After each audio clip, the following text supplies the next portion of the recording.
Today, I'm going to be completely remaking Darryl. I'm going to be doing it from scratch by myself, and I'm even going to be making some animations for him. I want to take you through the process for how a character is created in the game dev world with an example from Brawl Stars. Now, this is a really cool process with 4 main steps. The first one starts with modeling. Now, technically before modeling would be brainstorming and concept art, but since Darryl already exists, we already have good reference for him. I first go ahead and place my ref images in the scene. I'll add another one to the front as a good solid reference for his proportions. I'll first start modeling his body with the belt he has, and then I'll create the wood slats. And then to be efficient, I'll multiply that same one around. Next up, I'll add the details on his belt, like the X and the little balls that go around it. Then I'll model his head. And then I work on the hat, which in my opinion was the hardest part.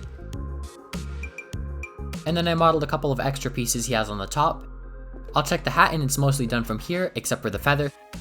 I'll then go ahead and add his eye ring and his pupil, and now from here all I have left are his arms and his legs. And now because I'm not dumb, I'm not going to model both the left and the right side if they're the same. What I'll do is I'll fully model out one of the sides, I'll duplicate them, and then I take it and mirror it across the x-axis. I'll then add a couple tertiary details like his eye patch and the sword in his back, which I think is a really cool part of him, and yeah, there we go. Now to be clear, I do model each part of him, they don't just magically appear out of nowhere. It's a lot of work that I did not record on camera, but yeah. Oh, and of course I modeled out his guns. We can't have Darryl without his guns, right? And this is just the first step before it starts getting really cool. The next step is texturing. But to be completely honest, there is a step that exists between modeling and texturing, and that is UV unwrapping. UVs are basically a way of depicting the 3D surfaces of a model in a 2D space. Our character needs this so he can make 2D texture maps that will wrap around him. I've already made the cuts on him for how it could unfold into 2D, and here's what that finished 2D projection map looks like. I can actually turn on a checkerboard pre-visualization to make sure it wraps right, and I aim to make the size of the squares pretty consistent across all parts. You can see as I increase the scale of the piece here in UV space, it also increases the area the texture takes up in 3D. I also give his gun its own UV map because it's going to get its own separate material. So now that we're done with UVs, we can officially move to texturing, and for this I use a program called Substance Painter. It's basically like Photoshop but in 3D. You can see all my layers, and I organize it in a way so each one is responsible for its own body part or set of UVs. I make sure to include enough detail for each piece, and then I add a couple extra details. And we can now check our UV tiles and see that they are completely filled out with the textures. Looking pretty cool. I'll go ahead and export them now, and I'm going to make PNG images that contain the data for the colors, the roughness, and all that sort of stuff. And just to be clear, I pretty much just showed my final work, but the process for doing this can take some time. And there are many different layers and masks and different material properties involved. It can be a lot, but it's very fun. Oh, and we can't forget about his guns, so I went ahead and made the textures for those too. If you're liking the video so far, consider subscribing. I also got a Discord server, link in description.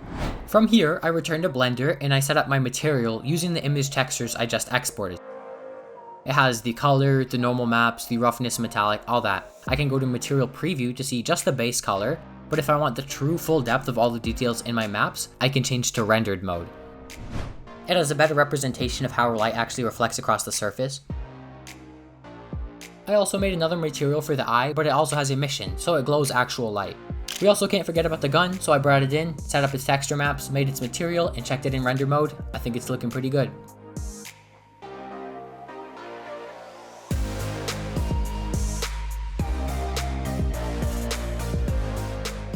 When I saw this, I got really excited for when I could start animating. Next up is the most notorious part of the process, rigging.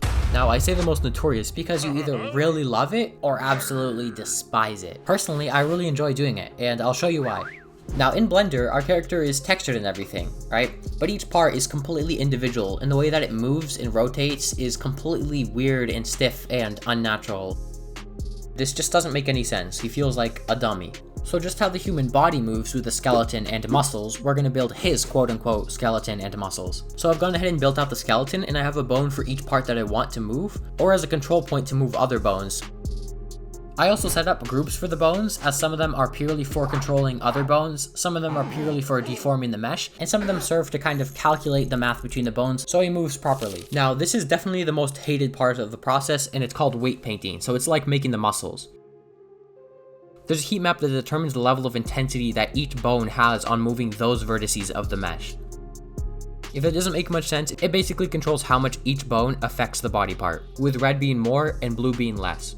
So now he has a skeleton fully set up, and here's an x-ray so you can see inside better, but it's looking kinda ugly and this would be really hard to control when animating. So because of this, we'll go through and make a bunch of shapes, and this can allow us to customize how his rig looks later. So now we can select one of our bones, position it, feed it one of our custom shapes, and color it, and now we have a much more intuitive control point. So I went and did this for every bone on his body, and now they all have their own shapes and respective colors. This could save hours when I go to animate later, and in my opinion, it just looks a lot cleaner and is more professional. Now the reason I said I really liked this step earlier is because it's kind of like the first signs of life with the character. So we're going to go ahead and add bone constraints that control the relationship between how each of the bones move. Now of course I went and already set it all up, so we have stretchy arms, we have poles that control where his elbow bends, his wrists can move, his fingers can move, and I made it so basically all parts that I would want to animate can move around.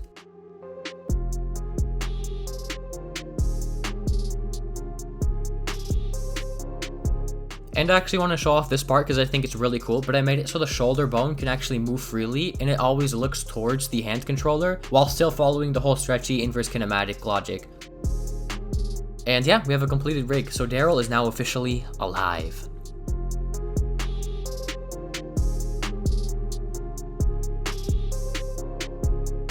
Now it's time for the last, but the most exciting step. Animation. Alright, so we got our Blender scene open, we got our rig turned on, and now we're ready to animate. So I'll open up my timeline, which is where I'll place my keyframes and can create different actions. I'll also open up my graph editor on the side, which is where I can see all of my bones and their properties, and adjust the curves for the movement of the bones. Okay, so I'll go back into unshaded mode, and then I'll set up my guns so they're actually attached to my hands. And it'll actually bind the guns to specific bones I created on Darryl just to hold them. I can now move my hand control bones, and you'll see the guns will perfectly stay in his hands. To make each animation, I'd create its own action, and then in the action, I would have to go bone by bone, keyframing its position and rotation, and potentially even scale to give some squash and stretch. Eventually, selecting all of the bones and looking at their graphs just looks like a bunch of mangled up spaghetti, which is kind of funny, but I try to animate in a way such that all of them work together to create a fluid and clean and kind of bouncy movement.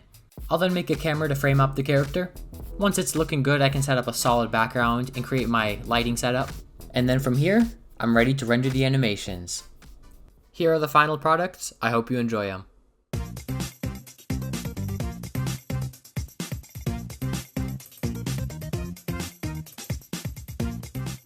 So that is how to create Darryl from Brawl Stars. If you thought this was cool, please consider subscribing, but what would be even cooler is if you join my Discord server. The link's in the description, and we're trying to hit 1,000 members on there. Let me know your thoughts about this type of video. If you want to see more, or even go more in depth, or even if you have a character request or something, just let me know. I'll see you guys in the next one. Peace.